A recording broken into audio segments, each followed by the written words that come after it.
Exciting news at This Week Health. Starting May 16th, our keynote show is moving to Thursdays. Catch every episode weekly on our This Week Health conference channel. Don't miss conversations with top health system leaders designed to transform healthcare one connection at a time. Subscribe to This Week Health conference and stay updated every Thursday. Today in Health IT, we're going to talk a little bit about negotiating your salary.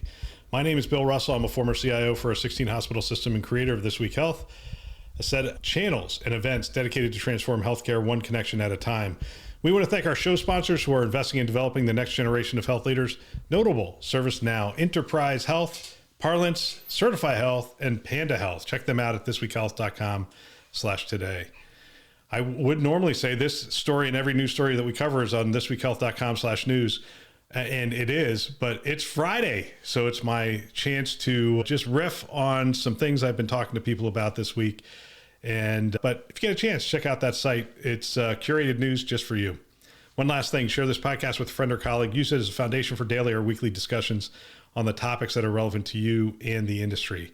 They can subscribe wherever you listen to podcasts. All right, today I'm going to ramble a little bit about, I led off with, this is about negotiating your salary and understanding and really knowing your value as an employee.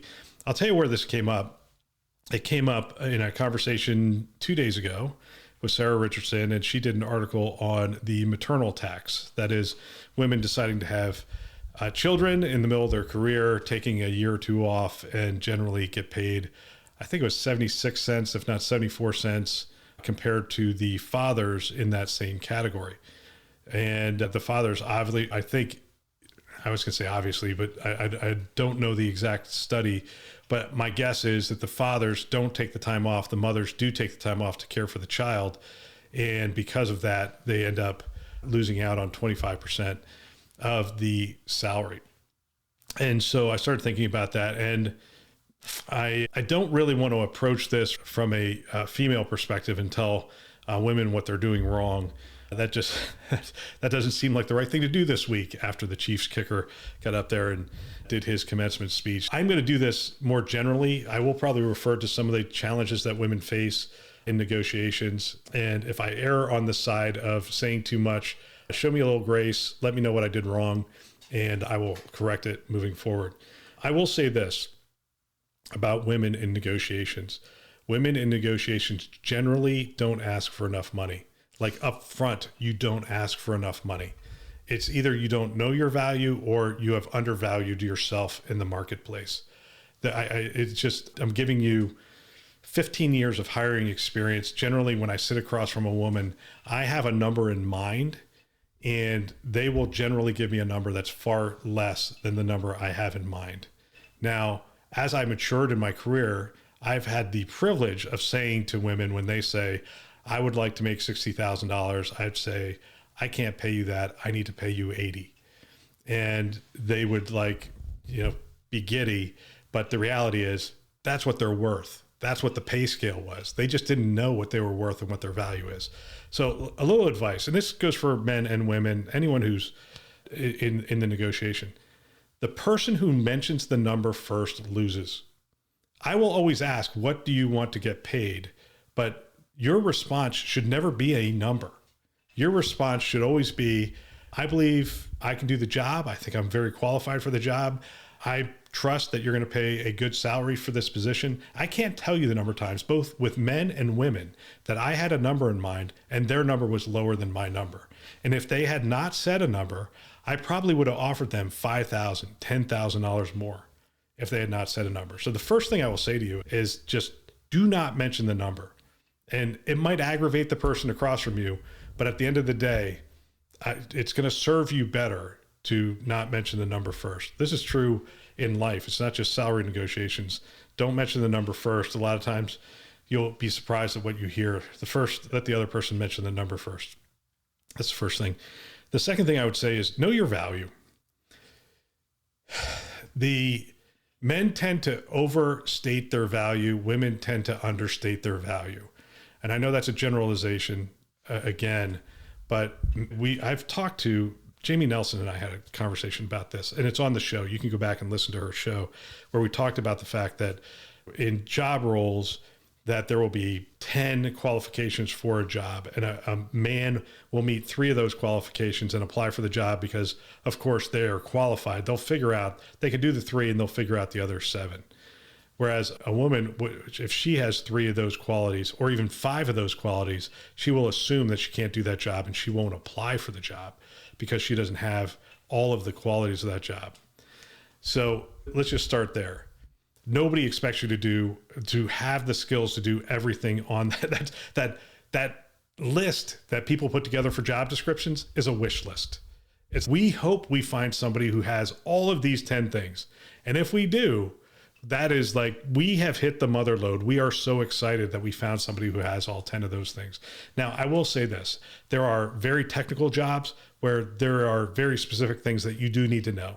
And there could be 10 things. If you're going to be an infrastructure engineer, there are 10 things listed, and you really do need to know those at some level in order to do the job. But if we're talking like analyst jobs, management jobs, those kinds of things, a lot of times that's a wish list, and there's give on that. And they might look at make the hiring manager tell you, hey, you have 7 of the 10, or you have 6 of the 10, or you have 5 of the 10. So that's one of the things. So apply for jobs if you think you can do it, not based on all of the things that they list in there. So that's one thing. The other thing is to know your value. How do you know your value? How do you know the value of the job? There's a lot of tools out there to do the research. Quite frankly, you could ask ChatGPT. It'll probably give you a range for certain jobs. Keep in mind that there's different markets, although that's starting to dwindle more and more as we do remote work. And so if you work for a company in California, but you live in Alabama, should you get paid Alabama rates or California rates? Good question. I don't really know the answer to that, but my guess is they're going to give you California work and expect you to produce California level quality of work. So you might as well get paid California rates. So with that being said, just take some of that stuff into account. But there's just tons of information out there. Open Doors, a source of that information. A lot of times you can just search job listings and see what the salary range is for certain roles and get an idea. But again, keep in mind the regions, keep in mind the industry that you're working in and those kinds of things. A lot of health systems shoot to be in a percentile, in the top 75th percentile, top 60th percentile. Almost no one shoots to be in the top 2% of payers, of salary in the industry, but most shoot to be competitive, and so they shoot to be in the 75th percentile.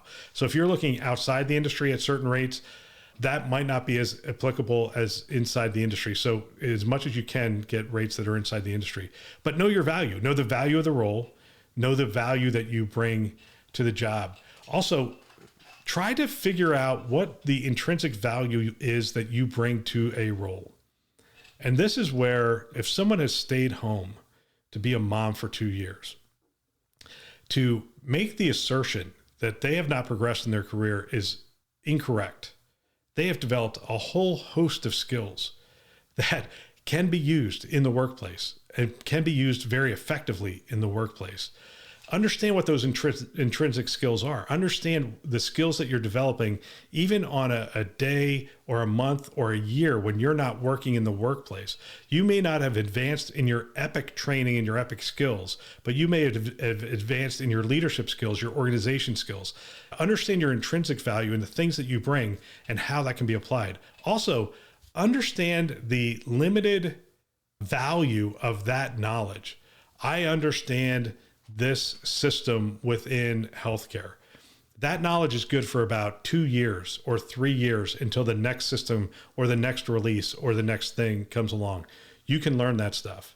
We can train you to learn that stuff. Now, if you're going from nothing to something, that's a longer training cycle. But if you're already trained on it, you've already worked in it, and you've just taken 2 years off, it's not that hard for you to get back up to speed.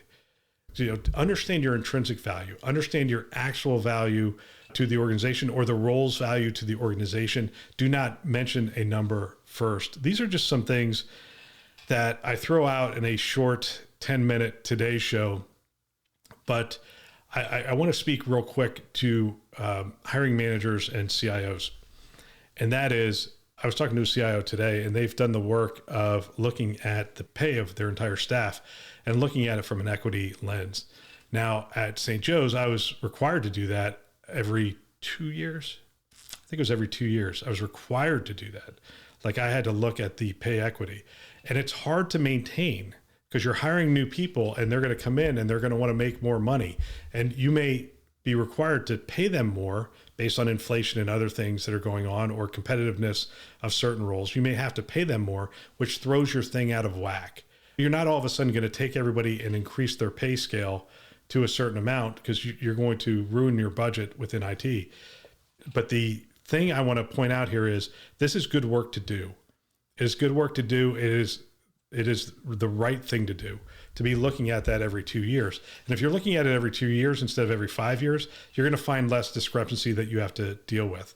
And by the way, there are times where you look at the salary that a person wants to make and you say no, because it will throw the things out of whack within your organization. So you're constantly looking to promote pay equity amongst your organization, but you're also looking not to throw it out of whack as much as possible. And if you have to throw it out of whack for a certain skill set, think of selective outsourcing, think of using contractors, because that could be just for a period of time that you need that skill or those things. There's a lot of different strategies you can use around that. Anyway, this is a touchy subject. I don't know how this is going to be taken, but you guys know where to reach me. Bill@thisweekhealth.com. Have any questions, concerns, comments? Feel free to shoot them my way. Friday is a time for me to just talk about some of the things I've been talking to people around the industry. It was either this or my plan for how I would take down Epic if a venture capital firm came to me and threw a bunch of money at me and said, how would you create the next EHR? I'll do that another Friday. I'll play around with that topic. That'll be a fun one. All right, that's all for today. Don't forget, share this podcast with a friend or colleague. Use it as a foundation for mentoring. We want to thank our channel sponsors who are investing in our mission to develop the next generation of health leaders. Notable: ServiceNow, Enterprise Health, Parlance, Certify Health, and Panda Health. Check them out at thisweekhealth.com/today. Thanks for listening. That's all for now.